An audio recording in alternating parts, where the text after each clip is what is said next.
अगर वो ईमानदारी से करेंगे तो ये क्वेश्चन हाल ही के एग्जाम में आया हुआ था, तो इसलिए मैंने सोचा है कि इस बार प्रमुख नगर को पढ़ाया जाए, तो आपको कहीं भी ये नहीं लगना चाहिए कि टाइम वेस्ट हो रहा है। समय लगेगा, इस बार हिस्ट्री में समय लगेगा, लेकिन प्लीज आप ये नहीं मानिएगा कि टाइम वेस्ट हो रहा है, ठीक है। तो मैं अब तक के सबसे डीप स्तर पर जाने की कोशिश कर रहा हूँ। तो प्रमुख प्राचीन नगर, प्राचीन प्रमुख नगर, इसको हेड डालेंगे, ठीक है। तो प्राचीन प्रमुख नगर में हम सबसे पहले जिसे पढ़ेंगे उसका नाम है श्रीनगर, ठीक है। तो हेड डालिए श्रीनगर, क्लियर। तो श्रीनगर चर्चा में पहले से ही रहा है। तो आपको पता है श्रीनगर में थापली की खोज की गई, याद होगा आपको जब मैंने पढ़ाया तो थापली का उत्खनन किया गया, तो थापली का उत्खनन किया गया। तो महापाषाण काल या प्रागैतिहासिक काल का स्थल है थापली, जो श्रीनगर में है।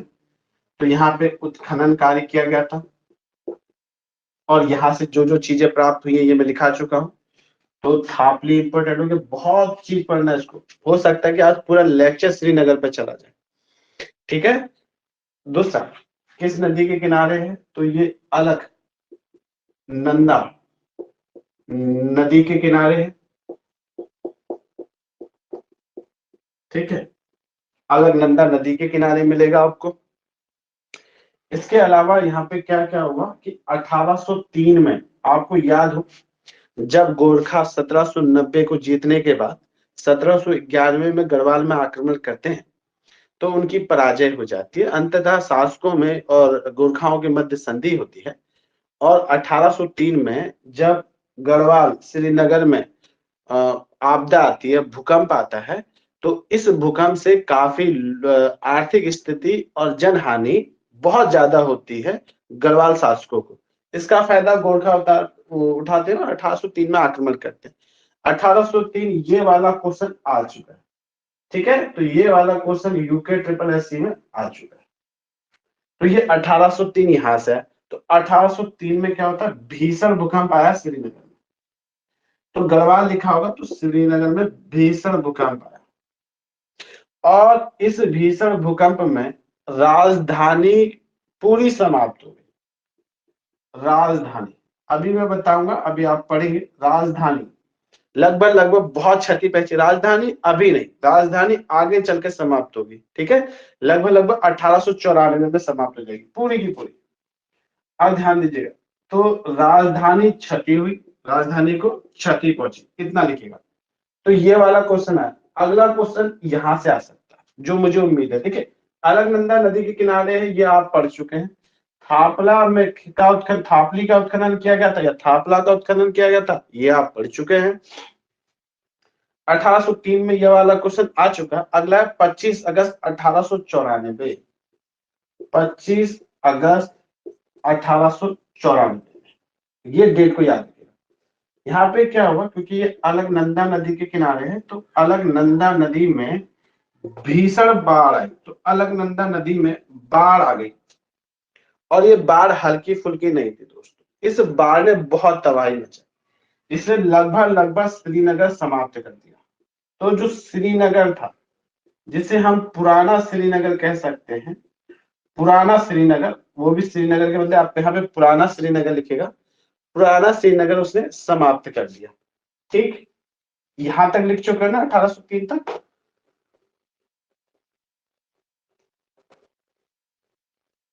ठीक है,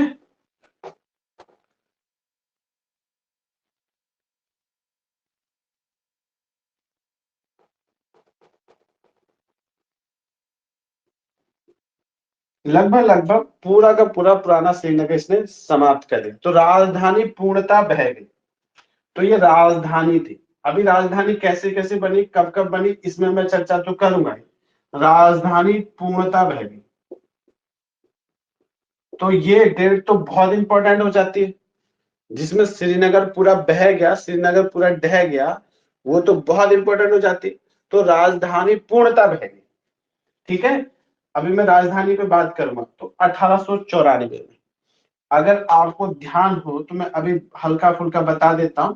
1515 में श्रीनगर की स्थापना हुई, कहीं पे लिखा हुआ है 1415 में स्थापना हुई, तो ये दोनों सन देखने को मिलते हैं। तो 1515 और 1415 में अगर हम याद रखें, अगर किसी को याद होगा तो अभी मैं बताऊंगा, इसको मत लिखेगा, ठीक है, इसको मत लिखेगा, बस सुन लीजिए, ठीक। चलिए इसको मैं आगे बता दूंगा, नहीं तो फिर कंफ्यूज करोगे, तुम लिखने लग जाओगे, बहुत जल्दी उतारने की आदत रहती है ना। इसको अभी पर चर्चा कर दूंगा, ठीक है। तो पूर्णता बहने, और इसी श्रीनगर के पूर्णता बहने के साथ साथ यहाँ पे बहुत सारे मंदिर थे, जैसे कमलेश्वर मंदिर था यहाँ पे, तो कमलेश्वर मंदिर को क्षति पहुंची, एक कमलेश्वर मंदिर याद रखिएगा। इसके अलावा कई सारे कुछ देवालय, जब भी मैं कहता हूं देवालय का मतलब है अन्य मंदिर, देव का आलय मंदिर ही तो होता है, तो कुछ देवालय भी नष्ट हुए। आप ये डेट याद रखिएगा, जिस दिन नजर पड़ गई उसकी, इस डेट से क्वेश्चन आ जाएगा, ठीक है। इसको लिख लीजिए, अगर लिख लिया तो बताइएगा।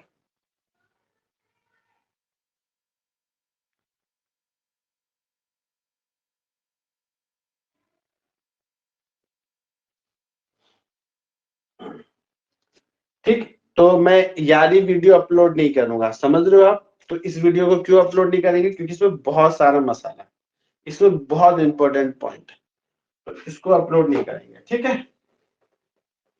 और आप लोग लाइक भी नहीं करते,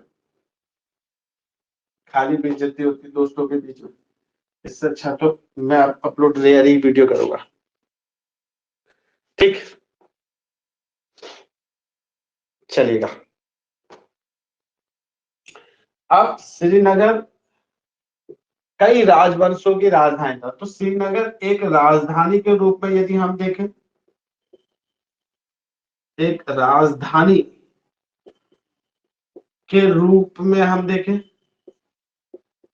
तो अगर आपने थोड़ा बहुत पढ़ा हो तो महाभारत काल का एक राजा था जिसका नाम था सुबाहु, ठीक है बच्चों, इसका नाम आप लोगों ने पढ़ा होगा। तो महाभारत काल का एक राजा था जिसका नाम था सुबाहु, और सुबाहु का जो राज्य था, उस राज्य को कहते थे सुबाहुपुर, और इसकी राजधानी कहलाती थी श्रीनगर। तो श्रीनगर तो महाभारत काल से इंपॉर्टेंट रहा, महाभारत काल से इंपॉर्टेंट रहा श्रीनगर, तो श्रीनगर राजधानी रहा करता था, ठीक है। तो सुबाहुपुर की राजधानी श्रीनगर था, और ये सुबाहुपुर कौन था, तो ये कुलिंद पति बताया गया है, कुलिंद शासक, ध्यान दीजिएगा, अगर कुलिंद लिखा है चाहे कुरिंद लिखा है तो परेशान नहीं होइएगा, ठीक है। तो ये कुलिंद या कुरिंद शासक था, तो इसकी राजधानी राज्य इसका सुबाहुपुर था, राजधानी श्रीनगर था। और पांडवों ने, जब पांडव अपने हिमालय यात्रा के दौरान थे, उसमें लिखा है गंधमादन पर्वत, गंधमादन पर्वत या गंधमादन के साथ कैलाश पर्वत यात्रा के दौरान थे, कैलाश पर्वत, तो गंधमादन और कैलाश पर्वत यात्रा के दौरान वो इसी श्रीनगर में, उन्होंने श्रीनगर में विश्राम किया था, विश्राम किया था। तो पांडव अपने महाभारत टाइम पीरियड में गंधमादन पर्वत और कैलाश पर्वत की यात्रा के दौरान वो सुबाहु की राजधानी श्रीनगर में उन्होंने विश्राम किया था। तो श्रीनगर तो ऐसे भी इंपॉर्टेंट ही लग रहा है हमें, फिर रिपीट कर दूं बच्चों, कितना रिपीट करवाओगे। महाभारत काल का टाइम पीरियड है, सुबाहु एक राजा है, उसका राज्य सुबाहुपुर था, उसकी राजधानी श्रीनगर थी। सुबाहु एक कुलिंद या कुरिंद राजा था, उसका जो वंश था वो कुलिंद या कुरिंद वंश कहलाता था। तो पांडव महाभारत काल में पांडव ये गंधमादन पर्वत और कैलाश पर्वत की यात्रा पे थे, तब उन्होंने श्रीनगर में विश्राम किया था, यही तो लिखना है बस, श्रीनगर में विश्राम किया था। तो बोलिए बच्चों यस या नो।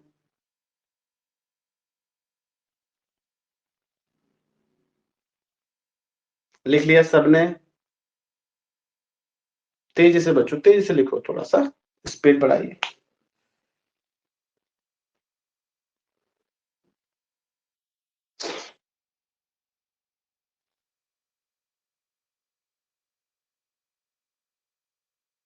चलिए, लिख लिया सबने? ठीक, इसको मिटा देता हूँ। ठीक है, आइए, श्रीनगर एक राजधानी के रूप में आगे।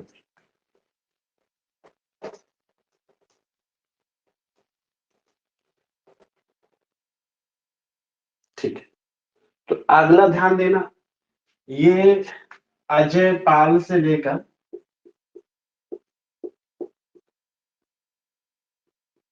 प्रद्युमन शाह तक, प्रद्युमन शाह, अजय पाल, अभी मैंने कहा था 1800, सॉरी एक जगह दिया है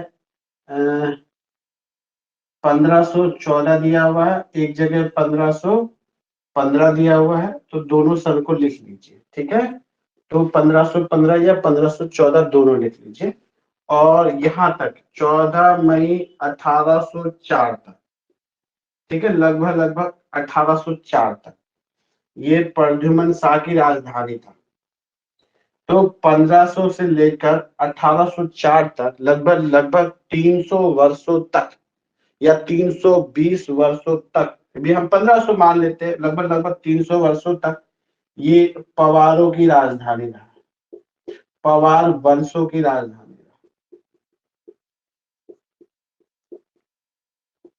राजधानी रहा, ये हम पढ़ चुके हैं। श्रीनगर की स्थापना करने का श्रेय, श्रीनगर को राजधानी बनाने का श्रेय, श्रीनगर को जिसने राजधानी बनाया उसका जो श्रेय जाता है वो राजधानी, तो राजधानी बनाने का श्रेय अजयपाल को जाता है, आपको याद होगा तो। ठीक है, तो राजधानी अजयपाल ने बनाया था। उसके बाद भी हम पढ़ेंगे कि देवलगढ़ या वहीं भी लेके गया। ठीक है, इसका ध्यान रखिएगा। तो 1515, एक सन और लिख लीजिए, कहीं पे 1415 भी लिखा है, यशवंत सिंह कठोर 1415, ये सन नहीं मान रहे, इसको संवत माना है इन्होंने।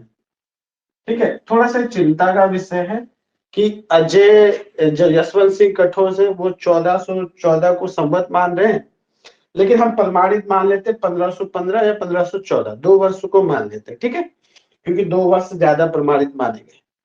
क्लियर है बच्चों? ठीक, तो लगभग लगभग इतने समय तक राजधानी रहा। क्लियर है? और यशवंत सिंह कठोर, तो अगर मैं संवत पूछूं ना, ये संवत है, तो ईसवी इससे लगभग लगभग कुछ माइनस करना पड़ता है, 56 या 57 माइनस करना पड़ता है, तो मैं मान के चलता हूं इसमें कितना माइनस करेंगे तो आ जाएगा, लगभग लगभग कुछ माइनस करना पड़ता है, उसमें संवत निकल आता है, तो 1398 ईसवी माना उन्होंने। ठीक है, ईसवी, तो ये 1300 यशवंत सिंह कठोर मान है। आप इन सनों को मत लिखिएगा, ठीक है, इस सन को मत लिखिएगा, वो 1398 ईस्वी मान रहे हैं। ठीक है, यशवंत सिंह कठोर का मानना है, लेकिन अजय रावत थोड़ा सा अलग मान रहा है, अजय रावत का मानना अलग। लिख लिया यहाँ पे, तो आप बताइएगा बच्चों। ठीक है, ठीक है, लगभग लगभग हम 1490 से लेकर 1520 या 25 तक का शासनकाल तो हम अजय पाल का पढ़ते ही पवार शासकों में। अब आपके सामने ये डेट होगी 1804 वाली। ठीक है, तो मैंने कहा कि इनकी राजधानी रहा, और श्रीनगर को राजधानी बनाने का और श्रीनगर को बसाने का श्रेय जिस व्यक्ति को जाता है वो तो अजय रावत, अजय पाल है, वो तो कंफर्म है। ठीक, फिर 1804 में अगर हम देखें तो 1804 में गोरखा का शासन आ गया, तो गोरखा के अधीन रहा है। उसके बाद 1815 में ये अंग्रेजों के अधीन आ गया, अंग्रेजों के अधीन आ गया, और अंग्रेजों ने 1840 में इसे गढ़वाल का मुख्यालय बनाया। ये क्वेश्चन आ चुका है, गढ़वाल का मुख्यालय बनाया,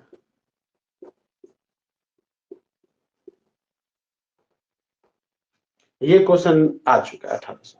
ठीक है, तो गढ़वाल का मुख्यालय बनाया। क्लियर?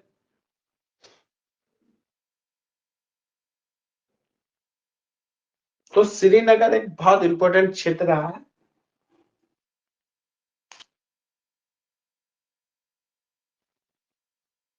लिख लो जल्दी से, फिर आगे क्यों बढ़ते हैं। तो श्रीनगर एक राजधानी के रूप में हम ये देख चुके हैं। तो अंग्रेजों के टाइम पीरियड तक बहुत इंपॉर्टेंट है। ठीक है, तो श्रीनगर कई बार उजड़ा, कई बार बसा। तो मैं ये मान के चलता हूँ कि अगर कोई भी उत्तराखंड में एक शहर या एक नगर, एक राजधानी जो कई बार उजड़ी और कई बार बसी, तो उसका नाम है श्रीनगर। 1804 में 1804 में ये गोरखा के अधीन आ गया। ठीक है, 1804 में गोरखाओं के अधीन आ गया। तो गोरखा आ जाते हैं बेटा, तो गोरखाओं के अधीन आ जाता है 1804 में। ठीक है, तो गोरखा शासन करने लगते हैं। 14 मई 1804 को प्रद्युमन शाह खुड़बुड़ा के युद्ध में हार जाएगा, मर जाएगा। सुदर्शन शाह फिर अंग्रेजों को लेकर आएगा, और सुदर्शन शाह अंग्रेजों को लेकर आएगा, इस बात पर लेकर आएगा कि अब इस श्रीनगर गढ़वाल के क्षेत्र को आप मुझे दिलाइए, मैं आपको काफी पैसा दूंगा। परिणाम ये होगा कि वो पैसे नहीं दे पाएगा और वो श्रीनगर से छीन लेंगे। और 1804 में श्रीनगर का महत्व, सॉरी 1815 में श्रीनगर के स्थान पर टिहरी की स्थापना हो जाती है। तो हम पढ़ेंगे उसको। अब श्रीनगर एक तीर्थ स्थल के रूप में यदि हम देखें, तो श्रीनगर एक तीर्थ स्थल के रूप में, तीर्थ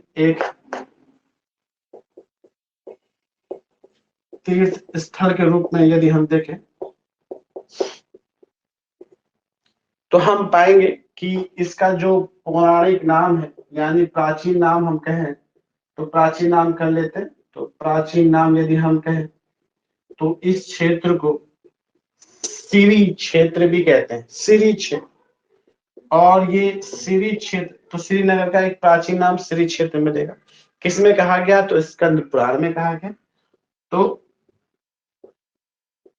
स्कंद पुराण में, तो श्रीनगर को स्कंद पुराण में श्री क्षेत्र कहा गया। इसके अलावा इसे श्रीपुर भी कहा जाता है, श्रीपुर।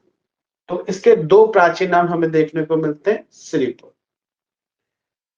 इसके अलावा यहाँ पे मंदिर है, जैसा मैं एक मंदिर बना चुका हूँ, कमलेश्वर मंदिर। ये बहुत प्राचीन मंदिर है, कमलेश्वर मंदिर।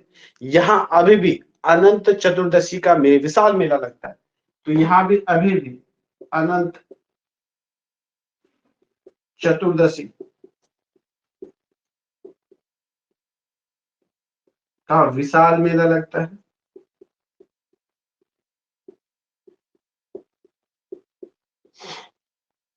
विशाल मेला लगता है। ठीक है, इसी श्रीनगर के मध्य में एक अलकनंदा नदी, जो मैं बता चुका हूं, तो अलकनंदा नदी के मध्य में, ठीक है, एक टापू है। तो नदी के मध्य में एक टापू है। इस टापू पर, इस टापू को श्रीयंत्र कहते हैं। ठीक है, तो एक टापू है और टापू में एक शिला है। तो उस शिला को श्रीयंत्र कहते हैं, श्रीयंत्र। तो ये प्रश्न भी समूह में आ चुका है। ठीक, तो अलकनंदा नदी के मध्य में एक टापू है। इस टापू पर एक शिला है, शिला मतलब चट्टान है। चट्टान में एक श्रीयंत्र बनाया गया, श्रीयंत्र बनाया गया। और श्रीयंत्र की चारों तरफ, एक, दो, तीन, चारों तरफ, चारों शिवलिंगों की स्थापना की गई है। इसकी 4 शिवलिंग बनाए गए। आप इसे सर्च करके देख सकते हैं, 4 शिवलिंग। ठीक है, तो एक बार फिर सुन लीजिए। अलकनंदा नदी के मध्य में एक टापू है, टापू पर एक शिला है। उस शिला पर श्री यंत्र बनाया गया है, जिसके चारों ओर शिवलिंग, 4 शिवलिंग बनाए गए। ठीक है, श्री यंत्र टापू कहाँ अवस्थित है, इसका नाम ही श्री यंत्र टापू पड़ गया। तो श्री यंत्र टापू श्रीनगर में अवस्थित है। ये क्वेश्चन पूछा जा चुका है। ठीक है बच्चों,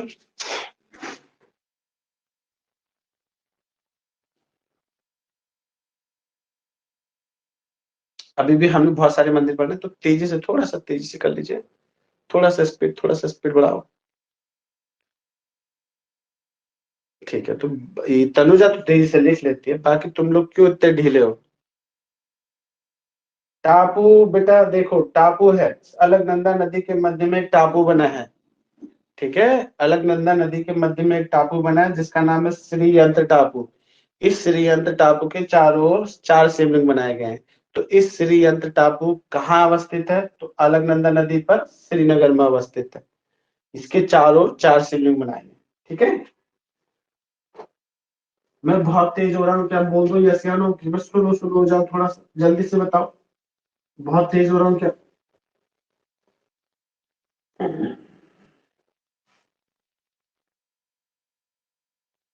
वहीदा खातून भी कह रही है सर बहुत स्लो स्लो। चलिए थोड़ा सा स्लो स्लो लिखेंगे आप। ठीक है। ठीक है। ऐसा कहा जाता है बच्चों, जो ये श्रीनगर है, श्रीनगर पहले समय में पहले समय में बाजार के नाम से जाना जाता था। बाजार। तो श्रीनगर को पहले बाजार कहते थे, कोई राजधानी राजधानी नहीं था ना, ये एक शहर था। और ये गढ़वाल का एकमात्र बाजार हुआ करता था। तो गढ़वाल का एकमात्र व्यापारिक केंद्र था। व्यापारिक केंद्र। तो गढ़वाल का एकमात्र व्यापारिक केंद्र हुआ करता था। ठीक है। इसको लिख लीजिए।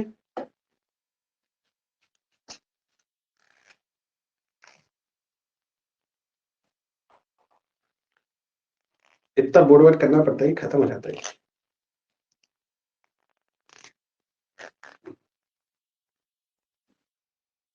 चलिए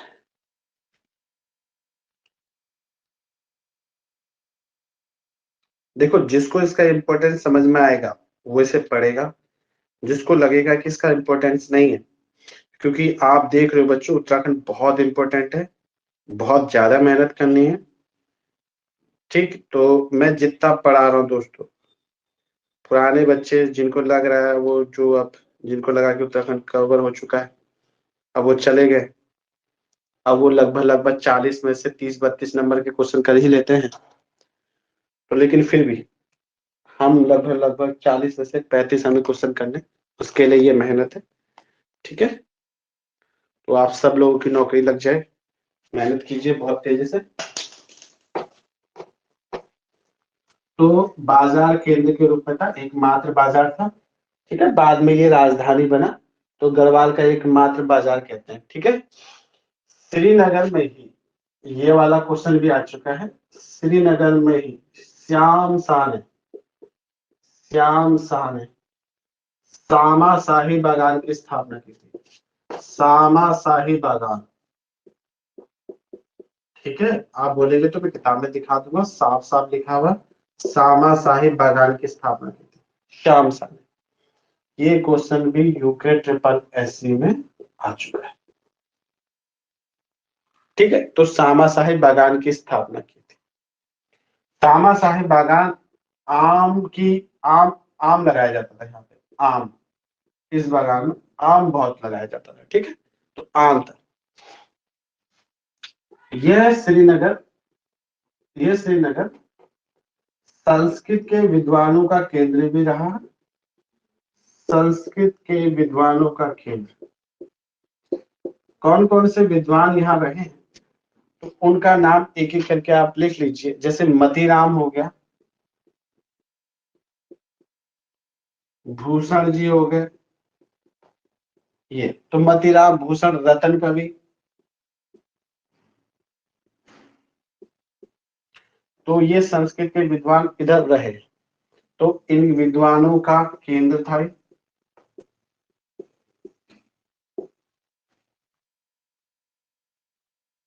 क्लियर?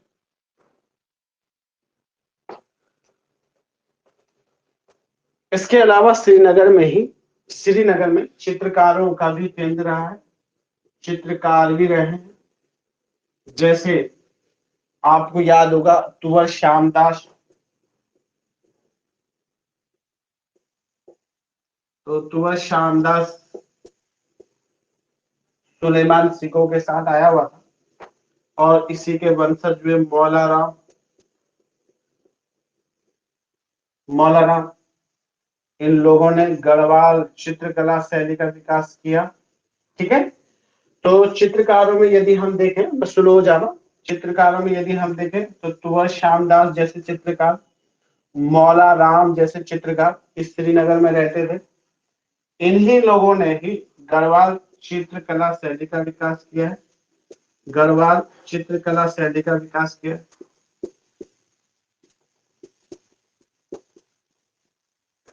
ठीक है, तो गढ़वाल चित्रकला शैली का विकास इन्हीं चित्रकारों द्वारा किया गया। मैं मौला राम में बहुत डीप में पढ़ाता हूँ, इसको परेशान नहीं रहिएगा, क्योंकि मौला राम तो अभी हमने स्टार्ट भी नहीं किया। जब मैं चित्रकला पढ़ाता हूँ, उत्तराखंड का आर्ट एंड कल्चर भी पढ़ाता हूँ, तो उस उत्तराखंड के आर्ट एंड कल्चर को पढ़िएगा, मजा ही आ जाएगा आपको। इस लेवल तक लेके गया हूँ उसको। उस समय तक लगभग लगभग बहुत सारे विद्यार्थियों ने क्लास छोड़ दी थी, क्योंकि एग्जाम हो चुके थे। और जैसा कि उत्तराखंड का ट्रेंड है, बरसाती मेढक ज्यादा है इसमें कंपटीशन में, जब एग्जाम आता है तब तैयारी करते हैं। पुलिस का फॉर्म आया तब जाके कंपटीशन में कूदेंगे, किसी का फॉर्म आएगा तब जाके कंपटीशन में कूदेंगे। अब वो कंपटीशन में कूद कर उन विद्यार्थियों को हराने की कोशिश कर रहे होते हैं जो 3 से 4 सालों से लगातार तैयारी कर रहे हैं। तो आपकी फाइट उनसे होती है, फिर आप जाते हो एग्जाम में, आप करके आते हो 40, 50, 45, 55 नंबर के क्वेश्चन। तो ये कंपटीशन में लगभग लगभग आपको कुछ समय तो मेहनत करनी पड़ेगी ना, तब जाके नंबर आएंगे। अचानक से कैसे रिजल्ट मिल जाएगा? तो लगातार लगे रहना पड़ता है इसमें। तो संस्कृत के विद्वानों का केंद्र है, ये लिख लिया आपने?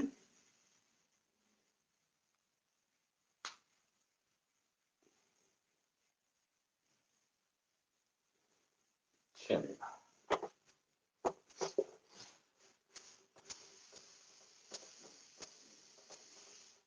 बच्चों, बस हल्का सा एक बार पढ़ाओ। देखिए इसमें ऑब्जेक्टिव वाले में फायदा क्या रहता है ना, अगर आपने पढ़ा है, अगर आपने पढ़ा है, कंटिन्यू पढ़ा है, तो पढ़ने से क्या होता है, अगर सुना भी है ना, तो 4 ऑप्शन में क्लिक कर जाता है। ठीक है, 4 ऑप्शन में क्लिक कर जाता है। अब ध्यान दीजिएगा, यही 1796 में इसे इंपोर्टेंट कर दीजिएगा।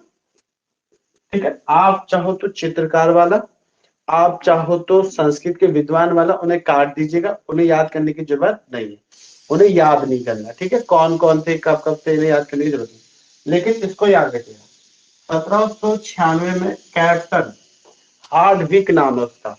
कैसा? हार्डविक। तो कैप्टन हार्डविक ने यात्रा की 1796। ठीक है, तो जब कैप्टन हार्डविक ने यात्रा करी तो इसी ने बताया कि यह एक बाजार था। इसने कहा ये बाजार है। तो कैप्टन हार्डविक ने श्रीनगर की यात्रा की है 1796 में, और उसने बताया कि यह एक बाजार के रूप में फेमस था। और इसने ये भी बताया कि यहाँ 700 से 900 घर हुआ करते थे। तो 700 से 900 घर बता रहे कि कम थे, लेकिन मुझे तो लग रहा उस समय बहुत ज्यादा होंगे। तो घर थे तो 700 से 900 के आसपास घर थे। ठीक, उसके बाद 1809 में, 1808 लिख दीजिए, 1809 बोल दिया मैंने। 1808 में 2 लोग आए, एक का नाम था वेब, ठीक, और एक का नाम था रैपर। ये लोग आए। अब ध्यान दीजिएगा, वेब और रैपर 1808 में आए, और 1803 में तो भूकंप आ चुका था, तो बहुत ज्यादा तबाही हो चुकी थी। 1804 में, 1804 में गोरखाओं ने आक्रमण करके श्रीनगर को बुरी तरीके से लूटा था, अपने अधिकार क्षेत्र में ले लिया था। तो जब ये लोग आए तो इन्होंने कहा कि संपन्न है, लेकिन जब वेब और रैपर आए तो इन्होंने कहा कि अब यहाँ कुछ बचा नहीं है। तो इसने श्रीनगर की व्याख्या जो की होगी वो अलग ढंग से की होगी ना भाई। 1796 तक तो संपन्न था ही। 1803 में भूकंप आया, 1804 में गोरखाओं ने आक्रमण करा और बुरी तरीके से लूटा। 4 वर्ष में तो उन्होंने तबाही मचा दी। केवल 10 वर्ष तक गढ़वाल पर शासन किया है गोरखाओं ने, 10.5 वर्षों तक। हम पढ़ेंगे जब आगे पढ़ेंगे। तो 1808 में वेप और रेपर आए, तो उसने कहा, इन लोगों ने कहा कि श्रीनगर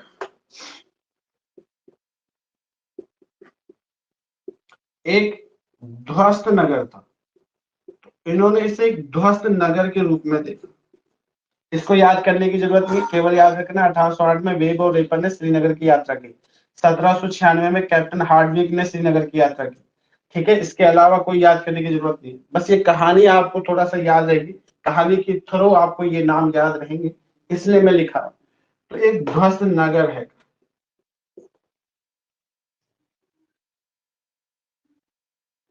क्लियर है? जल्दी से लिखिए, जल्दी से लिखिए। श्रीनगर इसी लेक्चर में समाप्त करना है मुझे, जल्दी से बच्चों, बस थोड़ा सा बच्चा है, श्रीनगर इसी के लेक्चर में।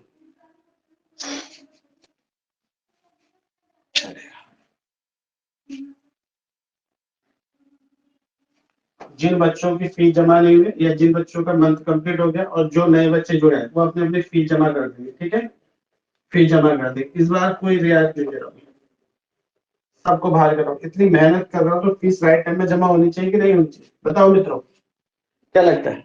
अगर आपका अध्यापक इतनी मेहनत कर रहा है, मेरे तो काम का ही नहीं है मैं, ठीक है, ये विषय पढ़ा के मैं सबसे ज्यादा मुसीबत में फंसा। अगर मैं अपने विषय पढ़ा रहा हूँ, हिस्ट्री, ज्योग्राफी, पॉलिटी, इकोनॉमिक्स पढ़ा रहा होता, देखिए पॉलिटी आपको मैंने कितनी जबरदस्त पढ़ाई, ठीक है, इकोनॉमिक्स कितनी जबरदस्त पढ़ाई, सारे क्वेश्चन अब इकोनॉमिक्स के हो जाते हैं, ज्योग्राफी में हम चल ही रहे। अगर मैं वो विषय पढ़ाता तो बहुत फायदा होता है। ज्योग्राफी में तो अगर पीसीएस का देखो, उत्तराखंड का देखो, तो उत्तराखंड में तो अपर आयोग का अगर हम देखें, यूके पीएससी वाले का देखो, उसमें तो क्वेश्चन इजी आते हैं। उसके लिए तो परीक्षा वाणी पढ़िए, अजय रावत पढ़िए, काम निकल पड़ता है। 2 किताबें पढ़िए, ठीक है, आपको पढ़ाने के लिए, क्योंकि अधीनस्थ आयोग दोस्तों, अधीनस्थ आयोग खोज खोज कर प्रश्न दे रहा है। मैं गलत हूं तो बोलिए, खोज खोज कर, जहां नजर नहीं पड़ी थी, एक कहावत है, जहां ना पहुंचे कवि वहां पहुंचे, जहां ना पहुंचे रवि वहां पहुंचे कवि। तो वो कवि जैसा है, खोज खोज कर निकालना है। ठीक, तो ये बहुत है। तो इस राइट टाइम में फीस जमा कीजिए। तो ध्यान दीजिएगा, पवार शासकों द्वारा बनाए गए कुछ यहाँ पे मंदिर हैं, तो इनके बारे में हेडिंग डाल दी, हेडिंग डालिए पवार शासकों द्वारा स्थापित देवालय, द्वारा स्थापित देवालय। ठीक है, देवालय का मतलब मंदिर होता है। यहाँ पे सबसे पहले यहाँ पे एक लक्ष्मी नारायण का मंदिर है, तो मैं उसमें लिख देता हूँ लक्ष्मी नारायण, नारायण का एक वैरागढ़ के पंच मंदिर कहलाते हैं। तो वैरागढ़, वैरागढ़ का 5 मंदिर लिख दीजिए, 5 मंदिर अवस्थित है। सबसे पहला ये मंदिर हम पढ़ रहे हैं, ठीक है, ये मंदिर अवस्थित है। इसमें पृथ्वीपति शाह के 2 शिलालेख मिले यहाँ से, तो यहाँ से पृथ्वीपति शाह के 2 शिलालेख मिले।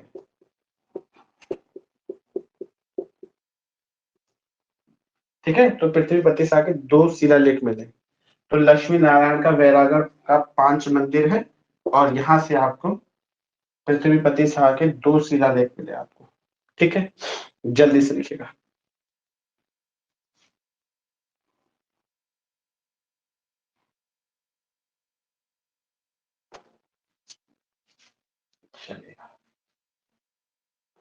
लिखते जाइएगा, क्योंकि अभी और मंदिर भी पढ़ने हैं। उसके बाद गोरखनाथ गुफा भी यहाँ पे अवस्थित है, तो गोरखनाथ गुफा मंदिर लिख लीजिए। यहाँ पे ऐसा माना जाता है गोरखनाथ ने तपस्या की थी, तो गोरखनाथ गुफा मंदिर, गुफा भी है और इसी गुफा में मंदिर भी अवस्थित है। तो गोरखनाथ गुफा मंदिर आपको मिलेगी। यहाँ पे फतेह शाह के ताम्रपत्र मिले, तो यहाँ से आपको मिलेगा फतेह शाह का ताम्रपत्र। इसलिए मैं क्या करता हूँ कि मैं थोड़ा सा हिस्ट्री पढ़ाने के बाद एक इजी टॉपिक पढ़ाता हूँ, ताकि आपको ब्रेक मिले। ठीक है, तो यहीं से आपको केशव राय का मठ कहते हैं। ठीक है, केशव राय का मठ, तो केशव राय का मठ है, और इस मठ की स्थापना, तो इस मठ की स्थापना के लिए इस साल लिखना हो तो 1625 लिख दीजिएगा, 1625। ऐसा माना जाता है कि पंडित केशव राय ने की इसकी स्थापना, तो आचार्य केशव राय ने की, केशव राय, तो आचार्य केशव राय ने की। सन लिखा हुआ इंपोर्टेंट कर दीजिएगा 1625, इसको इंपोर्टेंट कीजिएगा। तो आचार्य केशव राय ने,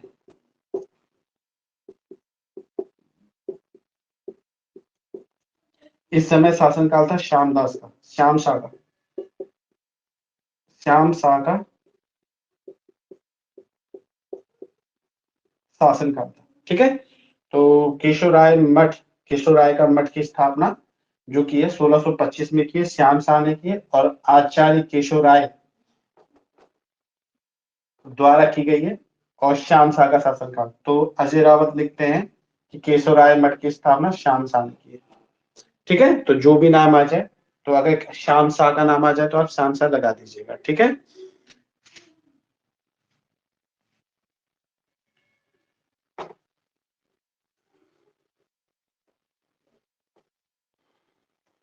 क्लियर बच्चों? चलिए अगला ध्यान दीजिएगा। आगे चलकर यदि हम देखें तो यहाँ पे आपको ठाकुर द्वारा का मठ मिलेगा। तो एक मठ और है जिसका नाम है ठाकुर द्वारा का मठ। तो ठाकुर द्वारा का मठ मिलेगा आपको यहाँ पे, तो मैं इसको अंडरलाइन कर देता हूँ, ठाकुर द्वारा का मठ मिलेगा। ठीक, उसके अलावा राज राजेश्वरी मंदिर मिलेगा, ये सब पवारों ने बनाया। राज राजेश्वरी मंदिर मिलेगा। ठीक, इसके ये लिख लीजिए। ठीक है, तो ये इंपॉर्टेंट मंदिर है। तो सबसे पहले मैंने लक्ष्मी नारायण का बैरागढ़ मंदिर लिखा दिया, गोरखनाथ गुफा मंदिर लिखा दिया, केशव राय मठ लिखा दिया, ठाकुर द्वारा लिखा दिया, राज राजेश्वरी, ये सभी मंदिर किसके द्वारा बनाए गए? पवारों के द्वारा बनाए गए।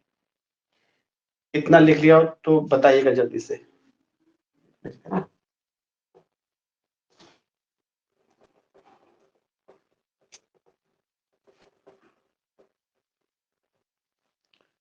ठीक है, और इसी 1973 में आजादी के बाद गढ़वाल गढ़वाल विश्वविद्यालय की स्थापना भी श्रीनगर में की गई है। तो गढ़वाल विश्वविद्यालय की स्थापना नरेंद्र तिवारी ने, इसमें विशेष योगदान रहा उनका। तो गढ़वाल विश्वविद्यालय की स्थापना भी इसी में हुई। ठीक है, तो ये आपका श्रीनगर वाला चैप्टर समाप्त। तो प्यारे बच्चों, यदि आपको पसंद आया है तो प्लीज लाइक सब्सक्राइब कीजिएगा। ठीक है, बोलो क्लियर है?